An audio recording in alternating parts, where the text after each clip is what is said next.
പ്രാർത്ഥിക്കുന്ന എല്ലാ ദൈവമക്കളും എക്കാലത്തും പറയുകയും ധ്യാനിക്കുകയും സന്തോഷിക്കുകയും പഠിക്കുകയും പഠിപ്പിക്കുകയും ചെയ്യുന്ന ഒരു കാര്യമാണ് പ്രാർത്ഥന ദൈവം കേൾക്കുന്നു എന്നുള്ളത്. പ്രാർത്ഥിക്കുന്ന ദൈവപൈതലിൽ എക്കാലവും പ്രാർത്ഥന ദൈവം കേൾക്കുന്നു എന്നുള്ള ഉറപ്പാണ് അവനെ വീണ്ടും വീണ്ടും പ്രാർത്ഥിക്കാനായിട്ട് പ്രേരിപ്പിക്കുന്ന ഘടകം. 116-ാം സങ്കീർത്തനത്തിന്റെ 1-ാമത്തെ വാക്യമാണെന്ന് ധ്യാനിക്കുന്നത്.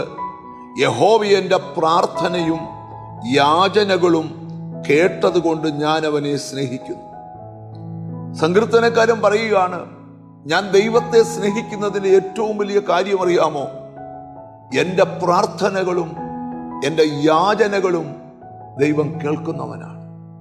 അടുത്ത വാക്യം കൂടെ നിങ്ങൾ വായിച്ചാൽ ഇച്ചിരൂടെ നമുക്ക് മനസ്സിലാകും. അവൻ തൻ്റെ ചെവി എങ്കലേക്ക് ചായ്ച്ചത് കൊണ്ട് ഞാൻ ജീവകാലമൊക്കെയും അവനെ വിളിച്ചപേക്ഷിക്കും. കണ്ടോ, ഞാൻ പ്രാർത്ഥിക്കുമ്പോൾ എൻ്റെ ദൈവത്തിൻ്റെ കാതുകൾ എൻ്റെ അടുക്കലേക്ക് വരുന്നത് കൊണ്ട്, എൻ്റെ നിലവിളി കേൾക്കുന്നത് കൊണ്ട് ജീവകാലം മുഴുവൻ എന്തെല്ലാം പ്രതിസന്ധി വന്നാലും ഞാനൊരു ദൈവത്തെ വിളിച്ചപേക്ഷിക്കും. ജീവിതത്തിൽ എപ്പോഴും പ്രാർത്ഥിച്ച് ജീവിക്കുന്ന ധാരാളം പേരുണ്ട്. ബൈബിൾ നമ്മളെ പഠിപ്പിക്കുന്ന ഒരു കാര്യമുണ്ട്. നമ്മുടെ ഏതു കാര്യത്തിനും വേണ്ടത് പ്രാർത്ഥനയാണ്. നിനക്ക് കടബാധ്യത വന്നാൽ കടബാധ്യത മാറാനുള്ള വഴി തുറക്കാൻ, നിന്റെ സന്തതികളുടെ ബുദ്ധി, അവർക്ക് വേണ്ട ബുദ്ധിയില്ലെങ്കിൽ പ്രാർത്ഥിക്കണം. ഔദാര്യമായി ജ്ഞാനം കൊടുക്കുന്ന ദൈവം തൻ്റെ കുഞ്ഞുങ്ങളെ ജ്ഞാനം കൊണ്ട് നിറയ്ക്കുവാൻ, നിന്റെ കുഞ്ഞിന് ജോലിയില്ലെങ്കിൽ പ്രാർത്ഥിക്കണം, അവനെ ഉന്നതമായ ഒരു ഇരിപ്പിടത്തിൽ ദൈവം ഇരുത്തുവാൻ. നിന്റെ ചില പേപ്പർ വർക്കുകൾ ബ്ലോക്കായി കിടക്കുവാണെങ്കിൽ അത് റിലീസാകാൻ പ്രാർത്ഥന വേണം. അങ്ങനെ ഒരു 100 കാര്യം പറഞ്ഞാലും എല്ലാത്തിനും ഒരേ ഒരു ഉത്തരമേ ഉള്ളൂ, പ്രാർത്ഥന. പൈശാചിക ഉപദ്രവങ്ങൾ വന്നാൽ ബൈബിൾ പറയാ, ഉപവാസത്താലും പ്രാർത്ഥനയാലും അല്ലാതെ ഈ ജാതി നീങ്ങിപ്പോകത്തില്ല. അപ്പൊ എല്ലാറ്റിലും വേണ്ടത് പ്രാർത്ഥനയാണ്.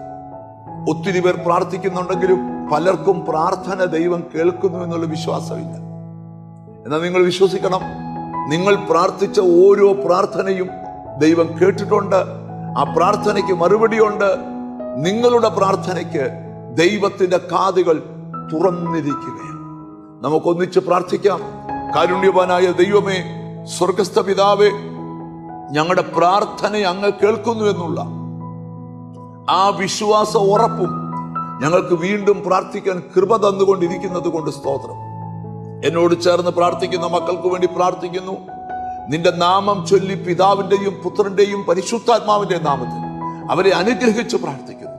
അവർ അനുഗ്രഹിക്കപ്പെടട്ടെ, യേശു ക്രിസ്തുവിൻ നാമത്തിൽ തന്നെ. ആമേൻ. മടുപ്പ് വരാതെ, മുടക്കം വരാതെ നമുക്ക് പ്രാർത്ഥിക്കാം. നിന്റെ പ്രാർത്ഥന ദൈവം കേൾക്കും, പ്രാർത്ഥനയ്ക്ക് ഉത്തരം തരും. God bless you.